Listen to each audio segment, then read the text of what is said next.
When was this picture taken? Oh, this picture was taken back in 2000. I was going through chemo. My name is Esther. In December of '99, everyone is concerned about Y2K. I'm going and facing 2000 with surgery for breast cancer.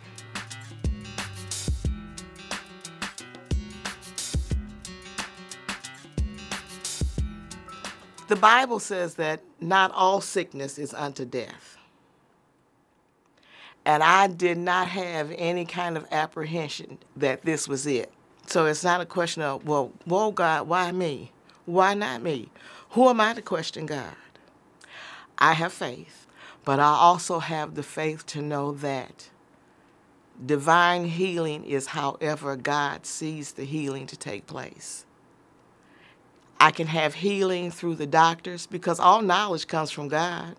African Americans, as a whole, in general, we tend to be a very religious ethnic group. And I think that that's one of the beautiful things about our culture is our faith. Having that faith has given us the strength to persevere. Being proactive to want to protect what God has given us is a wonderful way to interpret the word. I know of a lady, a situation, whereas she's an older woman. Well, I'm not going to get a mammogram because whatever happens, God knows all about it and he'll fix it. So therefore, I don't even want to know. Well, I want to know. I want to make an educated prayer.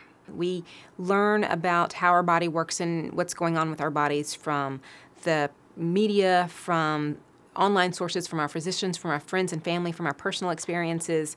Some of these sources of information are good and some of them aren't, and it's hard sometimes for everyone to sort of sort that out. And there are a lot of things that make sense that just turn out to not be true. There was a time when I thought that if you touched a lump in surgery that it would go faster and spread faster. I had an older brother who had lung cancer, and the doctor stated to me that cancer is not going to run rampant on the operating table as soon as oxygen hits it. I always welcome people's understandings and perceptions about what's going on and say that there's no stupid questions because all questions or all beliefs have some foundation for them, and a lot of them make a lot of good sense. It's just that the science may not bear that out. Some women believe that the size of their breasts defines their sexuality. Well, I know I'm sexy, no matter what size my breasts are.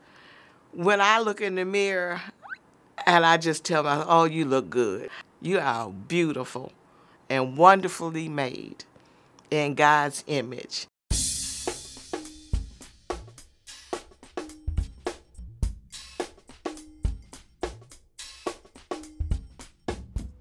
I went from being a passive Christian to an active Christian. And I really had to tap into my faith and my belief in knowing that God could heal me, but at the same time, utilize the doctors that were put in place to help me. My name is Angela. I was 34 years old. I found a lump in my left armpit, so a biopsy was scheduled.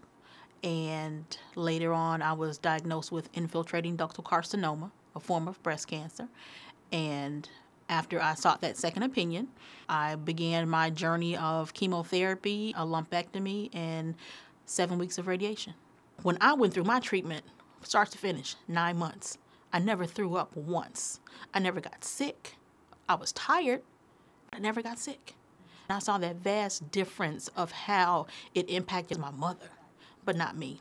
And I think that having to deal with my mom's disease and subsequently my disease, it made me seek out so much more and prepared me for what I'm doing now. I think that my mom's death was part of the process of where God is placing me now. And it was really instrumental in developing who I am today. When you're diagnosed with a disease like breast cancer, you have to find a new normal. You know that you are a breast cancer survivor, that you have been through the fire and the storm and you've come out on the other side. I was 36 years old when I was first diagnosed with breast cancer. I think I share a lot of the common experience that people who are cancer survivors have, in that we're, in a strange way, grateful for our process because, again, it allows you to be present in that moment, to appreciate the good side of the process. So much has changed, and I go back to the experience that my mom had from me, and so much has changed. The therapies, the treatment, the support, and going back to the support, I had support from an organization called Sisters Network. It's a national African American breast cancer survivorship organization. Just having somebody that looked like me to understand what I was going through was paramount, and it really helped me through my process. The Bible tells us that faith without works is dead, so you just can't rely on what God is able to do, knowing that He's able, but at the same time, you are capable of doing things as well. So it was a point of me, yes, praying, but also seeking out the assistance to help Him in His works for me.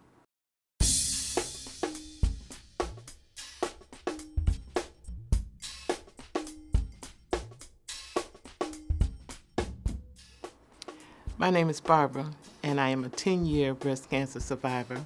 I always knew that it had to be a reason for this. I didn't know what it was. But the two things I knew was that God was with me, and I didn't think about dying. I asked Him to give me another chance. And I would do whatever I needed to do to make sure that no other woman had to go through this disease by herself. That's what I asked Him to do. And that's what He did. He gave me another chance. He let me walk through that fire so that I can know what it was like. So the next time a woman say something like, I just can't make it, or I don't want to do it, or you don't know what I'm talking about, I can say, oh, yes, I do. I've been there. And I can try to help. You form a new family with the women that you take radiation with. And so I would listen to women talk about their families and how the husbands didn't love them and they didn't want to look at them because they were fried or their breast was gone, and the reasons why they thought they had cancer and how they got it. I went everywhere I could so that I could get the best scientifically based research so I could take it back to my sisters and present it to them in a language they could understand. Look, they don't know what the cause of cancer is. But you can't get cancer from being hit in the breast or wearing an underwire bra. This is how cancer developed. The myths that they bring to me, I try to break them down, not to embarrass them, but to tell them the truth. And then let them make their own decision. African American women fear that going to get tested for breast cancer is the same as going to be told we're going to have breast cancer, and that we sort of make that association when that's not always there. We fall down partially because of a lack of knowledge. We are rather listen to old wives' tales than to hear the truth.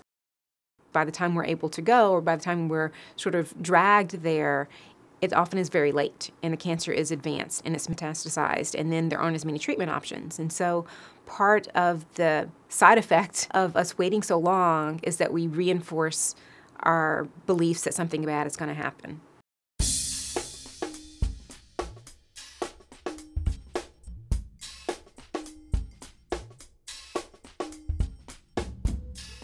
One thing that I think is important to recognize is that part of the reason that the African American community, why we have so much mistrust of the healthcare system, is because of real things that have happened in our past. Our country has had a shameful history of offering substandard and separate kinds of care that we treat African Americans compared to non-African Americans. And it's only been relatively recently that Black people have been able to have some of the same kind of access to the same kind of quality of care as other people who live in this country. Particularly for breast cancer, we have made significant strides in trying to make sure that all women, regardless of your insurance or your ability to pay, have access to screening, to diagnosis, and to treatment for breast and cervical cancers. Are we ready? Let's get excited. Are we ready? My name is Tasha. When I was diagnosed with having breast cancer, I was 34 years old. My pastor came to the hospital and he prayed with me. And it's one thing that stayed in my mind. He told me, he said, Tasha, I'm not telling you not to take the medical service because you have to do what you have to do to live. before they actually did my bilateral mastectomy, one of the doctors, he suggested that I do reconstructive surgery because I was so young. And I told him, I said, well, you know, I really don't want to do reconstructive surgery right now. He then stated to me that you are too young to walk around like that, and how you going to feel about yourself? How is your boyfriend going to feel about you? What about your male friends? How are they going to look at you? And I looked at him and I said, it's not about them. It's about me. It's about how I feel about myself. And I told him, breast does not make me. Hair does not make me. I'm still a woman. And I love myself. And at this time, I'm focusing on living. A lot of women have body image issues that either arise from the cancer diagnosis and process or change in some way. And for me, it was actually a liberating process because I became more divorced from my body as a part of my own identity. I think that we're used to sort of seeing ourselves as who we are in the mirror and less of who we are inside. My attractiveness to men, it has not changed. Actually, I get more numbers now because I got bigger breasts. But no, it hasn't changed. Even I'm dating now, and even now I let the men know what I went through, and they don't look at it like, oh, you know, like, oh, you don't have breasts? They look at me as a strong woman. And it's like, you have so much, like, pizzazz about yourself. I would never know. And that's what they fall in love with, me. Not my breasts, not my body. But they fall in love with me first. I am somebody, and I want to be. As a Black woman who has been diagnosed with breast cancer, as a physician who sees women every day and thinks about screening for breast cancer, I would tell every Black woman that I know that there is every reason to have hope that you're going to do fine if you get diagnosed with breast cancer. And there's every reason to go and get screened for breast cancer because most likely you'll be told that you're fine. And the more that we continue to engage in healthy behaviors, in healthy promotion behaviors, and screening behaviors, the more likely that is to be the case.